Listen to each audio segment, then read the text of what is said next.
북극해를 두고 미국과 러시아 간 패권 경쟁이 심화되고 있는 가운데 러시아가 세계에서 가장 강력한 핵 추진 쇄빙선인 로시아의 건조를 2030년까지 완료할 것이라고 밝혔습니다. 21일 인도계 매체 유라시안 타임스에 따르면 러시아의 데니스 만투로프 산업통상부 장관이 20일 미하일 미슈스틴 총리와 면담한 후 이 같은 내용을 발표했는데요. 또 만투로프 장관은 현재 러시아 즈베즈다 조선소에서 로시아를 건조 중이라고 밝혔습니다. 즈베즈다는 러시아 극동 지역의 볼쇼이카멘에 있는 현지 최대 조선소 중 하나입니다. 유라시안 타임스에 따르면 로시아는 속도 23노트, 길이 209.2m, 폭 47.7m, 깊이 18.7m로 315메가와트의 용량을 자랑하는 리튬 400 원자로 2기가 탑재될 예정인데요. 건조되기만 한다면 최대 4.3m 두께의 얼음을 뚫고 최대 50m 폭의 수로를 만들 수 있는 전 세계적으로 가장 강력한 선박이 될 것이라는 전망이 나옵니다.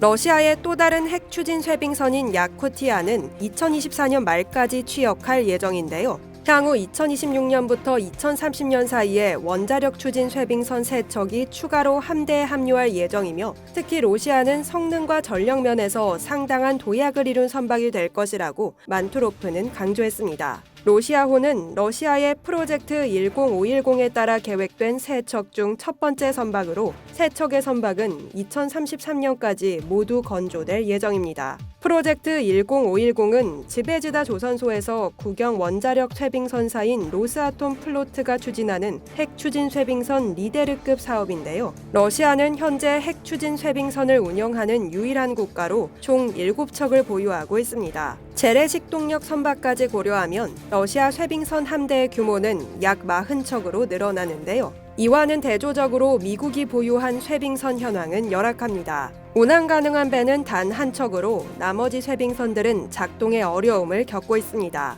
실제로 지난 2020년 8월 미국 해안경비대의 쇄빙경비함인 힐리암은 화재 사고와 추진 시스템 오작동으로 인해 북극에서 예정돼 있었던 임무를 모두 중단하고 기지로 복귀해야 했습니다. 미국 해안경비대는 향후 신형 대형 쇄빙선 3척을 인수할 예정이라고 밝혔지만 인수 프로그램이 계속 지연되면서 러시아와의 격차는 더욱 커지고 있는데요. 미국이 향후 인수하겠다고 밝힌 배들은 러시아의 프로젝트 2220과 크기는 비슷하지만 취역까지 아직 수년이 남아있는 상황이죠. 한편 이러한 상황은 한국 조선업계에 긍정적인 자극이 될 수 있을 것으로 보입니다. 현재 미국의 조선업계는 자국 전투함조차 자체 건조할 역량이 되지 못해 해양대국 굴기에 나선 중국에 훨씬 뒤처지고 있는 상황입니다. 미국은 신형 군함 건조는 고사하고 현재 보유 중인 선박들의 유지 보수도 버거운 실정입니다. 미국은 자국 조선업계를 보호하기 위한 조선법 때문에 전투함을 해외에 맡기지 못합니다.